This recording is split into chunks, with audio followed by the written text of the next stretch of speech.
देखिए 2 नंबर आपके पक्के कराने के लिए आए हैं, एक बढ़िया सी वीडियो। मेरा नाम आभास सैनी है और रेलवे एग्जाम्स बाय आभास सैनी में आप सभी का स्वागत है। देखिए ये सारे क्वेश्चंस हम करने वाले हैं, एक बार नजर मार लीजिए, ये सारे क्वेश्चंस हम करने वाले हैं। ठीक है, ये सारे क्वेश्चंस हम करने वाले हैं। और जैसे ही आप मान लीजिए फॉर एग्जाम्पल कोई भी क्वेश्चन है ये, हम इसको देखते ही भी कर सकते हैं। जैसे ये वाला क्वेश्चन है तो आप इसको देखते ही कर सकते हो कि 0.62 × 2 डिवाइडेड बाय 0.42, ये मेरा आंसर है सेट। लेकिन यहां तक कैसे पहुंचे पहले एक बार पूरा एक्सप्लेन करूंगा और फिर बताऊंगा पेपर में कैसे करना है, तुरंत आप देखते ही कैसे कर लोगे। और उसके बाद दो क्वेश्चन और हैं जो थोड़े से अलग हैं, ये वाले छठा और सातवां ये भी कराऊंगा। तो पहले एक नॉर्मल क्वेश्चन ले लेते हैं, जैसे ये वाला क्वेश्चन ले लेते हैं। आपने देखा कि x की वैल्यू दे रखी है और y की वैल्यू दे रखी है और x में और y में एक रिलेशनशिप दे रखा है। क्या रिलेशनशिप है कि अगर x की पावर z करोगे तो ये y की पावर 2 हो जाएगा। वैसे तो देखते ही आंसर आ जाएगा कि 0.42 z बराबर 0.62 इंटू 2। तो हम पॉइंट से पॉइंट काटेंगे, यानी आप यहां पर कह सकते हो कि ये 21 हो गया। यानी कि अगर आपने बोल दिया कि 62/21 यानी 3 से थोड़ा सा कम, तो 2.95, क्योंकि 63 होगा तो ये आएगा। बट यहां तक पहुंचे कैसे समझो। गिवन क्वेश्चन है कि x की पावर z है और y की पावर 2 है। x को भी 137 की पावर में लिखा हुआ है, तो आपने बोल दिया ठीक है 0.42। 0.42 अगर लिखा हुआ है तो पावर है तो ये मल्टीप्लाई हो जाएगा z, और इसको भी 137 की पावर है और 0.62 लिखा हुआ है तो ये मल्टीप्लाई हो जाएगा 2, क्योंकि ये वाला 2 था। तो अगर बेस सेम है तो पावर इक्वेट हो जाएगी, बेस सेम है तो पावर इक्वेट हो जाएगी। यानी कि एक जगह लिख दो 0.42 z और इक्वल्स टू लिख दो 0.62 इंटू 2।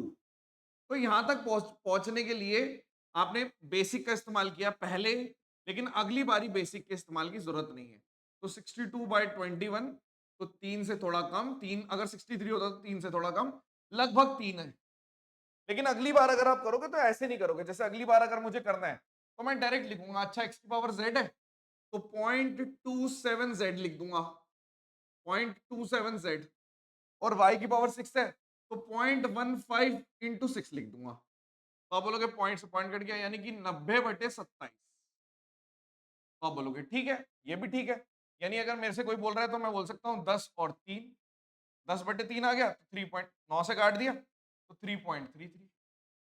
यानी अगर मान लीजिए कल को आपको ये वाला क्वेश्चन दे रखा है तो आप बोलोगे बेस तो सेम है ना 40-40 की फॉर्म में, बस ये देखो x की पावर z, यानी कि मेरे को दे रखा है 0.11 z और 0.15 इंटू 2। पॉइंट से पॉइंट कट गया, ये z की वैल्यू कितनी होगी 30/11। 30/11 का मतलब कितना है, फिर से आप बोलोगे 33, 2 पॉइंट समथिंग आएगा, 3 से थोड़ा कम।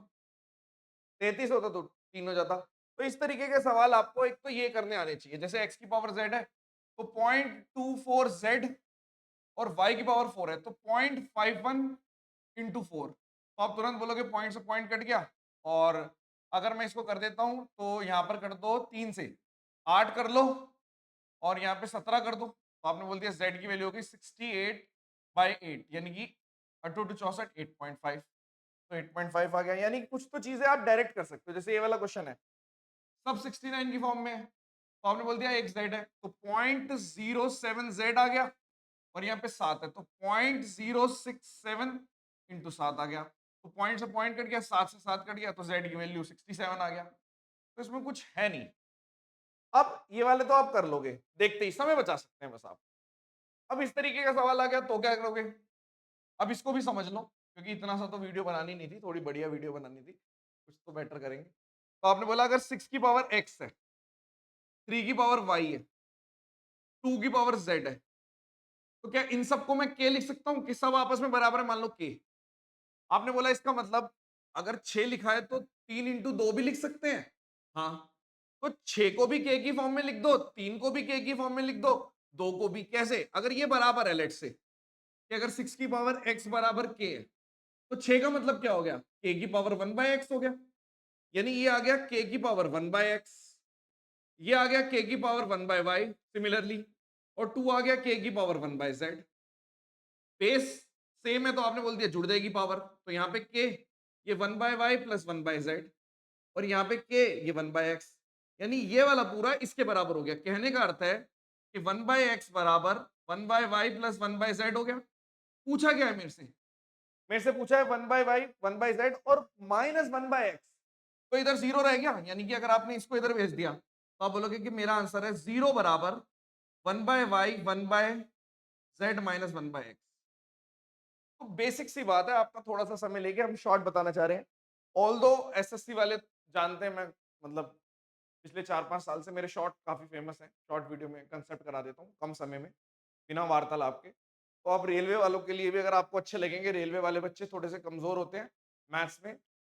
बुरा मानने वाली बात नहीं है, मतलब उनका लेवल थोड़ा सा हल्का ही होता है, पेपर में वही आता है, ठीक है। पर कुछ क्वेश्चन बहुत बढ़िया भी आते हैं, तो हम सब कुछ कराएंगे। ये तो कह रहे एक नरेटिव है कि भाई हमने बोल दिया कि किसी ने बोल दिया कि इसका आसान आता है, इसका मुश्किल है, कहने की बात होती है। वो इंडिविजुअल बंदा अगर सेम सिलेबस है तो उसको सेम ही मेहनत करनी चाहिए। अब ये वाला सवाल पॉज करके ट्राई करो, टेस्ट है आपका। आप बोलोगे ये क्या है? 14 की पावर ए, 36 की पावर बी, 84 की पावर सी बराबर के। अब आप बोलोगे यार ये कैसे करें? तो यहीं पे एक कैच है, क्योंकि अगर मैं 36 लिख रहा हूं तो 6 की पावर 2 भी लिख सकते हो, यानी 6 की पावर 2 भी। तो जो 84 है वो 14 इंटू 6 से बन गया। तो आपने बोला अगर 84 है उसको कैसे लिख सकता हूं? आप बोल रहे हो k की पावर 1/c में।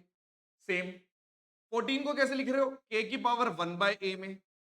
और 6 को कैसे लिख रहे हो भाई? 6 को कैसे लिख रहे हो? तो आप बोल रहे हो k की पावर 1/2b में। ऐसे ही तो होगा, यानी अगर मान लीजिए मेरे पास 6 की पावर 2 भी लिखा है और ये k लिखा है, तो आप बोलोगे यहाँ पे 6 आ गया तो k की पावर 1/2 भी आ गया। तो मुझे पता चल गया कि मेरा k की पावर 1/c जो है वो k बेस सेम है, तो पावर ऐड हो जाएगी 1/a प्लस 1/2b। आपने बोला हाँ जी। तो ये वाला पूरा इसके बराबर है, ये पूरा इसके बराबर है। पूछा क्या है आपसे, अगर आप ध्यान से देखो तो आपने बोला 1/c बराबर 1/a प्लस 1/2b। मेरे से पूछा है 6b into 1/c minus 1/a। तो जब ये इधर आएगा तो इसकी वैल्यू कितनी हो गई, यानी 1/c माइनस 1/a कितना हो गया? 1/2b। तो ये 1/2b पूछा है, तो ये पूरा कट गया, 3 जाए, b से b कट गया, 2 3 3 आंसर है। तो एक शॉर्ट वीडियो आपको देनी थी, इस तरीके के सवाल लगभग आ रहे हैं पेपरों में और काफी टाइम से आ रहे हैं, तो आपका समय बच सकता है, कोई छोड़ मत आना। इसके अलावा अगर आप कमेंट सेक्शन में मुझे बताते हो कि सर ये वाले टाइप में और दिक्कत है, तो मैं एक शॉर्ट वीडियो बना दूंगा।